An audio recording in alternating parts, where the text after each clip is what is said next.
오늘 눕기의 마지막 부분인 4장 유다 기업을 계승을 합니다. 유다 기업을 계승하는데도 참 우리가 사회적으로 윤리 도덕적으로 생각하면은 이건 참 상상하기 어려운 그런 비도덕적이고 비윤리적인 그런 부분이에요. 그런 부분이 많이 있습니다.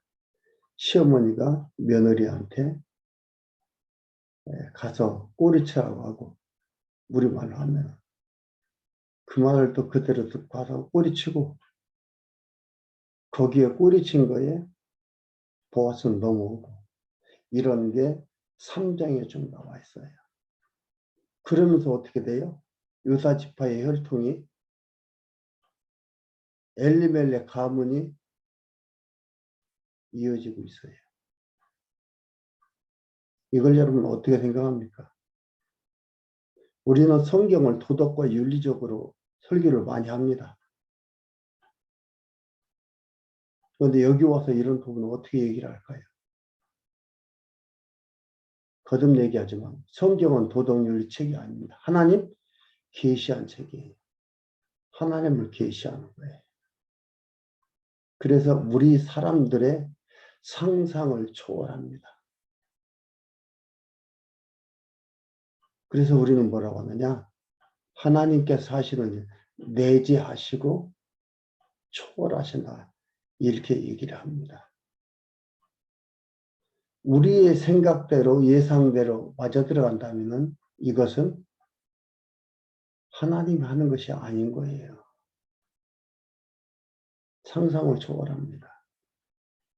그래서 여러분들이 기억을 해 주시기를 바랍니다. 여기에서도 이렇게 일이 이루어져 가고 있습니다. 이게 그러니까 의미적으로 해석이 되어지지 않는다면 이것은 성경으로서의 자격이 없는 거예요. 룻기서는요.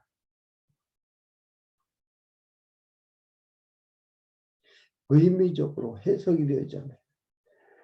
의미적으로 제대로 해석되지 않으면 너무 어려운 거죠. 무엇을 의미하느냐. 우리 앞에서도 공부했지만 나오지만은 애굽에서 60만이 나왔어요. 근데 여호수아 갈렙 2명 남고 나머지 다 죽었어요. 이건 무엇을 의미하느냐? 하나님한테 불순종하면 다 죽는다. 불순종이 60만만 했으니까 백성들이 나온 출애굽은 국민 백성들이 다 우상을 섬기고 하나님 거역했는데요. 그 말도 안 맞는 말이에요. 의미적인 해석이 제대로 가미되지 않는다면 성경은 성경으로서 제대로 알 수가 없는 거예요. 그러니까 어떤 친구가 얘기한 대로 그 본질을 이해할 수가 없습니다. 그러니까 그 의미가 뭐겠습니까? 그 의미적으로 볼 때 그리스도 언약이고 신약은 그리스도 성취예요. 그 의미적으로 보이지 않는다면 성경 이해할 수가 없습니다. 오늘 첫 번째로 기업의 권리가 확정이 됩니다. 기업을 물으려고 나오미는 보아스한테 가서 그렇게 하라고 했는데 사실은 보아스가 뭐라고 합니까? 자기보다도 기업을 물으는데 기업을 잇는데 앞서는 사람이 있다 이 말이에요. 그 얘기를 해줬잖아요. 그러니까 그 사람한테 가서 물어봐야 되죠. 그러니까 기업의 권리를 확정을 하는 거예요. 보아스가 앞서서 기업 물을 자에게 의사를 타진합니다. 1절에 3장 18절에서 나온이가 얘기한 대로 보아스가 이제 막 하는 거예요. 보아스가 성문에 올라가서 거기에 앉았더니 마침 보아스의 말하던 기업 물을 자가 지나는지라. 보아스가 그에게 이르되 아무여 이리로 와서 앉으라. 그가 와서 앉으매 보아스가 성읍 장로 10인을 청하여 가로되 당신들은 여기 앉으라. 성읍 어른들이에요. 그들이 앉음에 보아스가 그 기업을 물을 자에게 이르되 모압 지방에서 돌아온 나오미가 우리 형제 엘리멜렉의 소유지를 관할함으로 내가 여기 앉은 자들과 내 백성의 장로들 앞에서 그것을 사라고 네게 고하여 알게 하려 하였노라. 네가 물으려면 물으려니와 네가 물으지 아니하려거든 내게 고하라. 고하여 알게 하라. 네 다음은 나요. 나 외에 물을 자가 없느니라. 기업을 물을 자가 딱 2명인데 이 사람이 먼저고 보아스는 2번째. 그리고 없어요. 그러니까 보아스는요. 선택의 여지가 없는 거예요. 엘리멜렉에게 그것을 그 기업을 재산을 땅을 보아스가 가져와야 되는 거예요.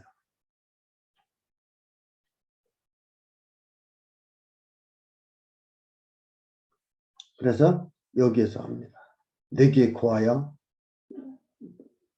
알게 하였노라 얘기를 합니다. 그리고 증인들을 장로들 그 어른들 지도자급 어른들을 10명 모셔서 얘기를 합니다. 왜? 그들이 증인이 되어야 돼요. 이거 안 되면은요. 안일하겠다. 나중에 땅값 올라서 지금으로 말하면 부동산인데 나중에 땅값 올라서 팔라고 하니까 내가 권리가 있다. 나한테도 좀 줘라. 이러면 안 되잖아요. 물론 이게 매매할 수가 매매하도록 안 돼 있는 것들인데 이게 이렇게 되는 겁니다. 그래서 증인들을 세웁니다. 그리고 5절에서 6절 보아스가 기업을 먼저 물을 자로부터 권리를 취득을 합니다. 5절에 보아스가 가로되 네가 나오미의 손에서 그 밭을 사는 날에 곧 죽은 자의 아내 모압 여인 르덱에서 사서 그 죽은 자의 기업을 그 이름으로 잊게 하여야 할지니라. 룻의 이름으로 기업을 이어야 된다 이 말이죠. 산다 해서 네 이름을 명의 이전하는 게 아니다. 이렇게 얘기하는 거예요. 그 기업을 물을 자가 가로되 나는 내 기업에 손해가 있을까 하여 나를 위하여 물으지 못하노니 나의 물을 권리를 네가 취하라. 나는 물으지 못하겠노라. 자기가 혹시나 손해볼 수도 있을지도 모르니까 안 한다 했습니다. 보아스한테 남깁니다.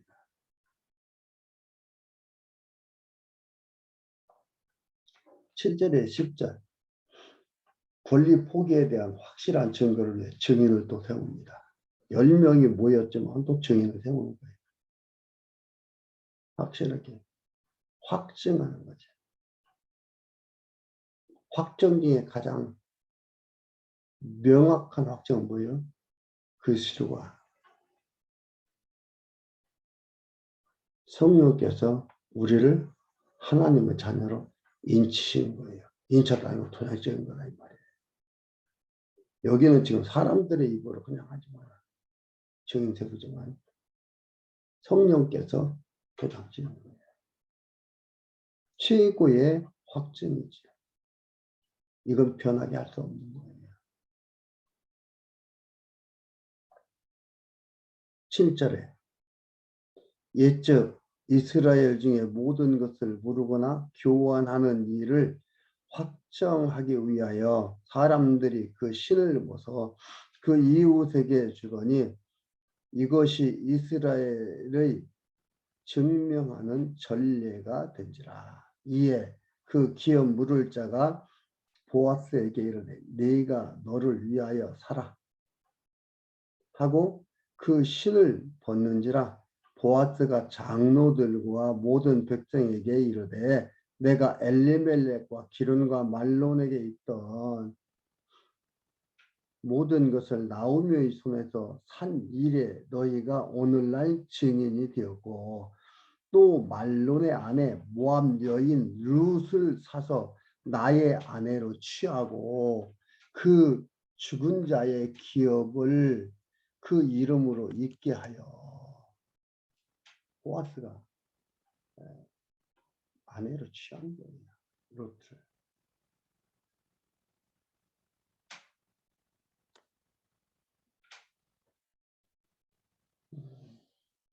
있게 하여 그 이름이 그 형제 중과 그곳 성문에서 끊어지지 않게 함에 너희가 오늘날 증인이 되었느니라.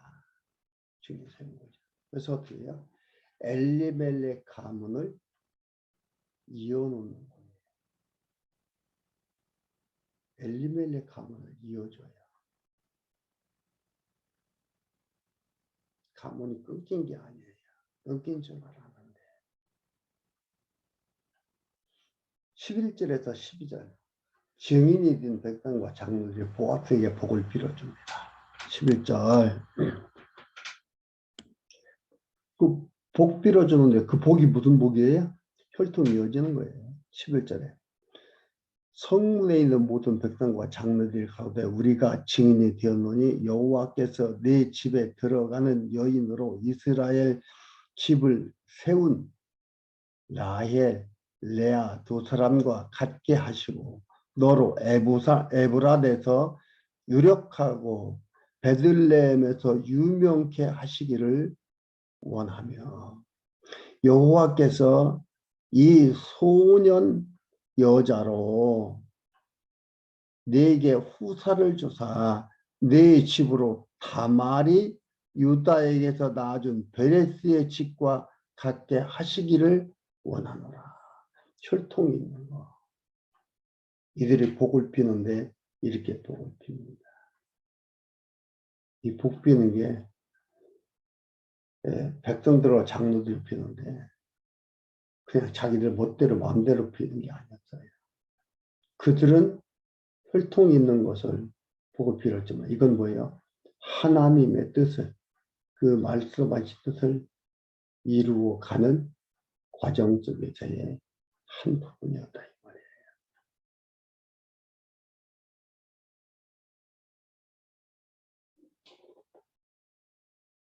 말이에요. 내 삶은 어떤 거라고요?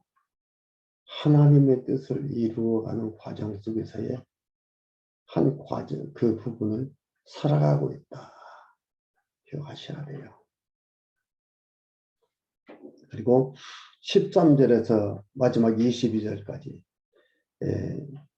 계승할 다윗이 출생을 합니다.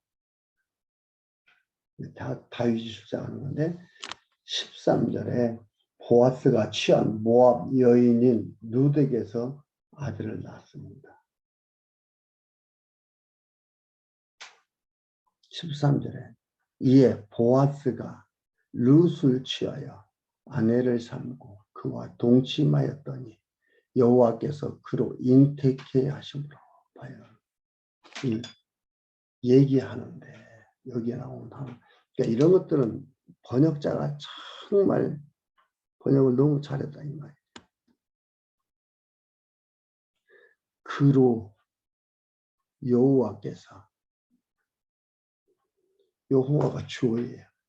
여호와께서 그로 잉태케 하심으로 그가 아들을 낳은지라. 아이를 낳고 낳지 못하는 것. 혈통을 잊고 잊지 못하는 것. 이 사람의 계획대로 된다? 아니잖아요. 안 돼요. 여러분 우리 주변의 사람들도 보면 어떻게 돼요? 잊고 싶다고 이어지는 게 아니고 끊고 싶다고 끊어지는 게 아니에요. 그런데 어느 부분에서 자기들이 계획한 대로 그렇게 되어진다고, 그게 됐다고 생각하는 것은 불행한 거예요. 하나님을 부인하고 하나님을 거부하게 되는 그러한 하나의 일들이기 때문에 이것처럼 불행한 것이 없는 거예요.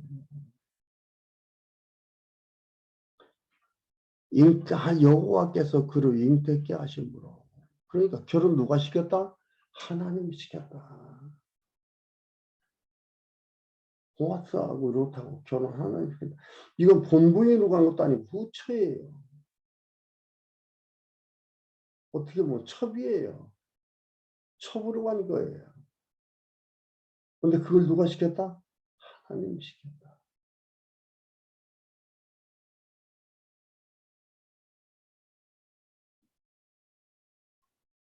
이는 그리스도께서 오실 때 우리들의 죄인들의 죄를 짊어지실 그 혈통을 받고 오시는 것. 주님 피도 빨간색이다 이 말이죠. 우리들의 죄를 다 짊어지시고 죽으시는 거예요. 피를 흘리신 생명의 주인이라고 피를 받으시잖아요. 그 피 그리스도께서 흘리면서 다 사했다 이 말이죠. 죄를. 그거에 대한 모형과 그림자. 그래서 죄인의 이방 여인이거든요. 죄인의 옷을 입고 오시는 거예요. 그리스도의 모형적인 얘기인 거예요. 그리고 14절에서 15절 여인들이 르테 해산한 아들을 보고 여호와께 찬양합니다. 14절에 여인들이 나오미에게 이르되 찬송할지로다. 여호와께서 오늘날 내게 기업 물을 자가 없게 아니하셨고 이어졌고 기업 물을 자를 이어졌고 아셨도다. 이 아이의 이름이 이스라엘 중에 유명하게 되기를 원하노라.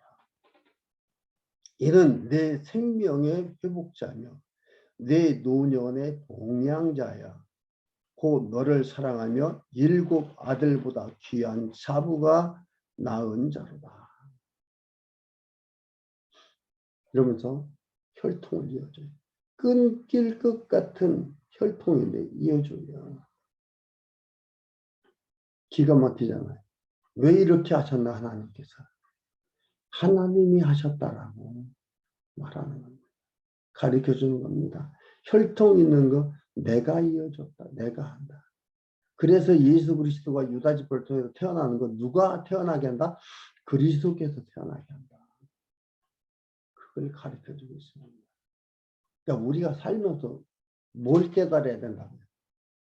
하나님이 하시고 계시고 하나님이 함께 하심을 깨닫는 게 그게 우리의 삶의 본질이에요.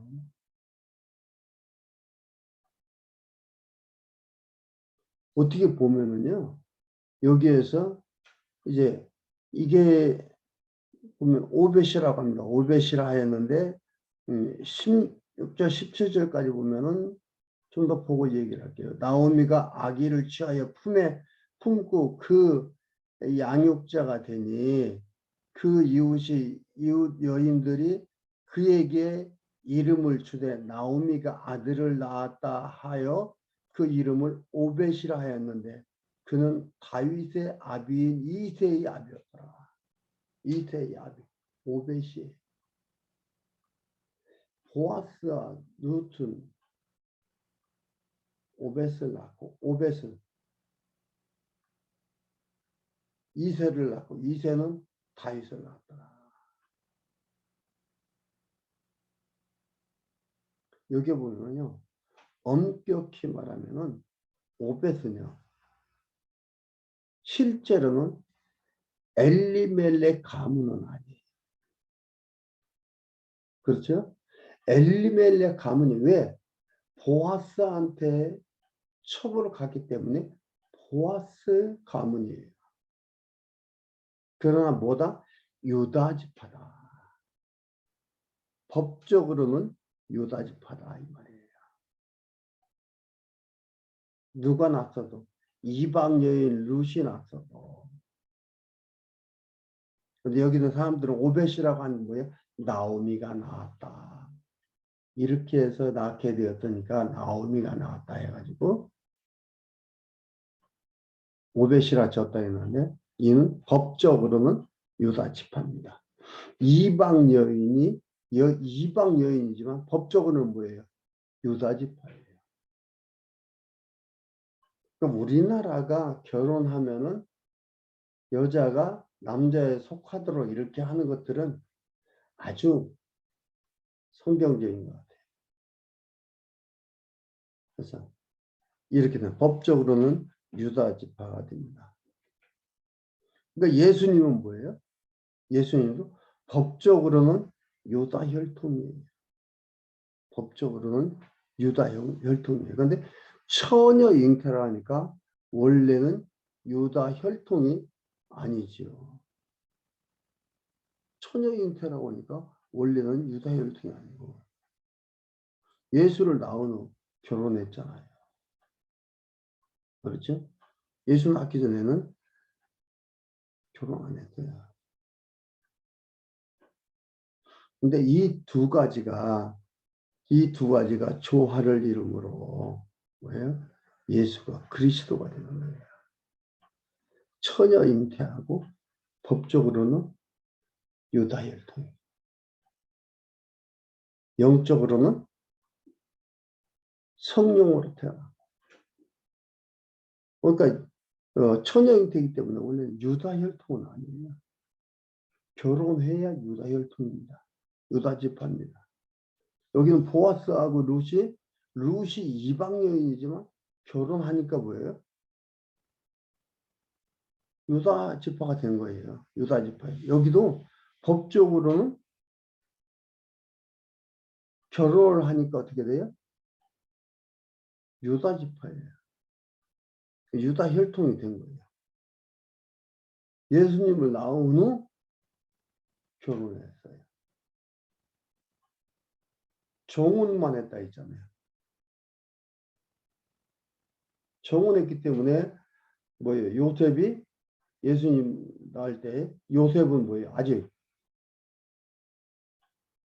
정혼했기 때문에 아직 자기 부인이 아닌 거예요. 그런데 마리아가 잉태를 했어요. 낳았어요. 결혼했어요. 그러니까 법적으로 예수님을 갖다가 유다 혈통을 갖게 하게 됩니다. 법적으로는 유다 혈통이며 영적으로는 하나님의 아들이다. 이걸 조화를 이루어 주신 게 예수 그리스도인 말이에요.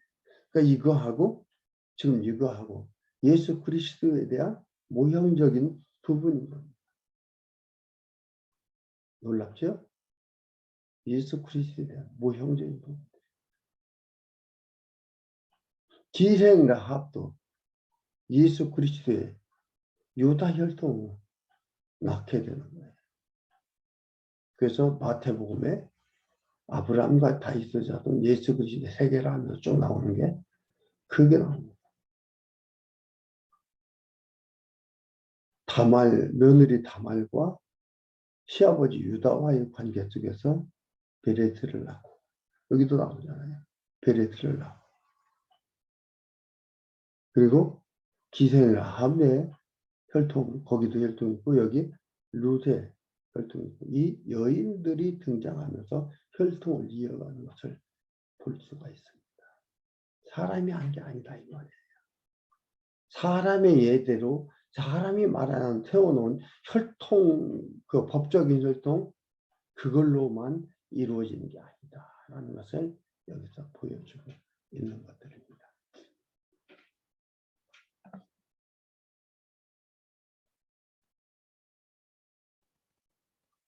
그러니까 어떻게 보면은 그 족보를 기록을 할 때 이런 부분 기록 안 해도 되거든요.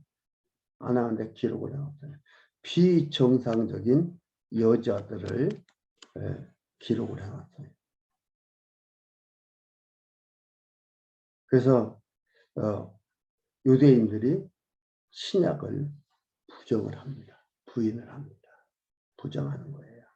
왜냐하면 구약만을 유대인들이 읽고 얘기하고 신약은 얘기하지 않아요.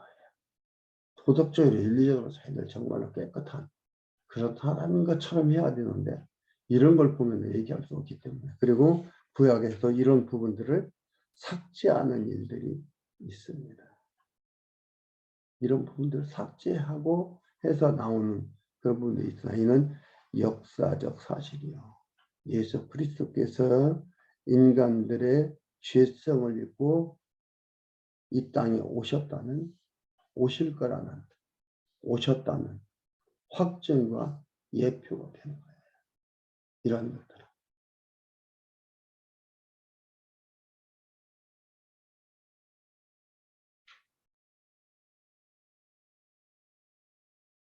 그리고 18절에서 22절까지 보면 베레스의 계보를 따른 오벳의 손자로 다윗이 출생을 합니다. 베레스의 세계는 이러하여, 베레스는 누구예요? 유다와 며느리 다말하고 에서 태어난, 베레스와 세레를 낳아서 쌍둥이를 낳았는데 그 베레스가 그 혈통을 이어갑니다. 베레스의 세계는 이러하니라. 베레스는 헤스론을 낳고 헤스론은 람을 낳았고 람은 아미나답을 낳았고 아미나답은 나손을 낳았고 나손은 살몬을 낳았고 살몬은 보아스를 낳았고 보아스는 기생 라합의 아들이에요.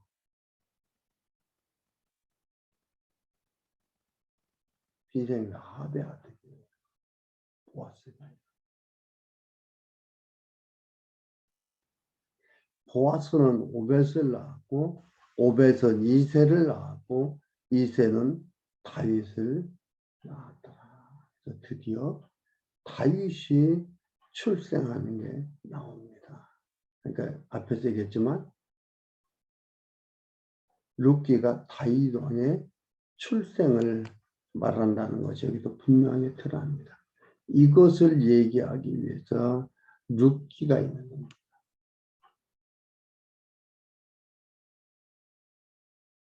유다 지파 다윗의 출생이 여기에서 나오는 겁니다. 그러기 전에 사사기에서는 뭘로 끝나요? 왕이 없으므로 자기들 소견대로 행하였더라. 왕의 중요성을 얘기를 하고 왕 출현이 됩니다. 유다 지파를 통해서 다윗 왕국이 창건이 되는 거죠. 그래서 여기에서 다윗이 태어나는 걸 보면은 다윗의 혈통이 깨끗한 혈통. 뭐야? 이게 정통 혈통이다. 우리가 말하는 정통, 그런 우리 사람들이 말하는 정통, 그런 정통이 아니에요. 하나님이 말한 정통 혈통입니다. 유다 지파, 유다 혈통을 이어가는, 유다 지파의 혈통을 이어가는 정통입니다. 약속대로 유다 지파의 혈통을 통해서 다윗 왕이 나옵니다. 왕이 나오리라고 약속한 게 창세기 49장에서 얘기를 했죠. 한번 찾아서 읽어드리겠습니다.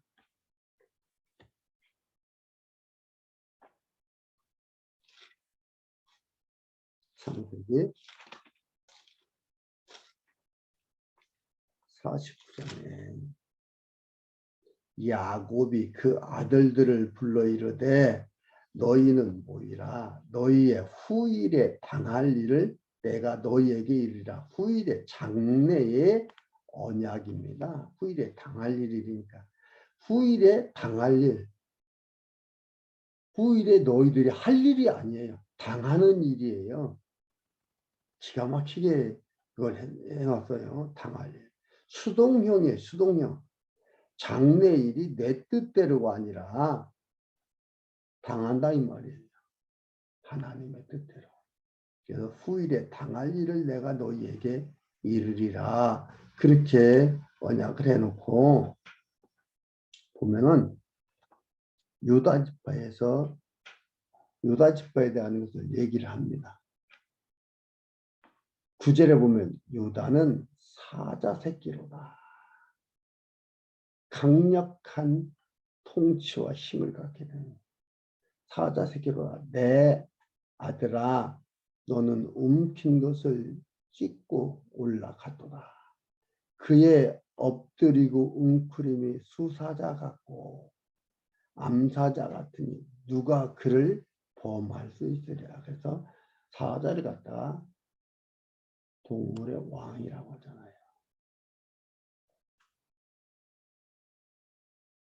그러면서 하는 얘기가 홀이 왕권입니다. 유다를 떠나지 아니하며 치리자의 지팡이가 이것도 왕권이에요. 그 발 사이에서 떠나지 아니하시기를 실로가 오시기까지 미치리니 그에게 모든 백성이 복종하리라. 예수 그리스도를 말하는 모든 백성이 그에게 복종한다. 이 얘기는 어디까지 가는 거예요? 여러분 성경에 보이는 모든 백성이 복종한 적이 있습니까? 없습니다. 역사적으로 아직 없어요. 이는 심판하시고 최종 결론을 맺으실 거에 대한 것까지 다 그 당할 일을 얘기합니다. 그것도 하나님 언약대로 이루어져 간다 이 말이에요. 이것을 지금 욥기를 통해서 얘기를 합니다. 그래서 그 유다 자손, 유다 지파의 혈통에 통해서 왕이 시작이 된다는 것을 얘기를 해주고 이는 이미 창세기에서 하나님께서 언약하셨던 것이고 언약하신 대로 이 일이 이루어져 가고 있습니다. 하나님 안에서의 소중한 삶이 주어졌습니다. 그리고 이 엄청난 일을 이루어 가시는 하나님께서 우리를 자녀로 선택해 부르셔서 그를 경외하며 섬기며 찬양하며 살게 이끌어 갑니다. 그 자녀의 그 부름 속에 우리가 들어와 있다는 것을 기억하면서 지내는 소중한 하나님의 자녀들의 삶이 되기를 바랍니다.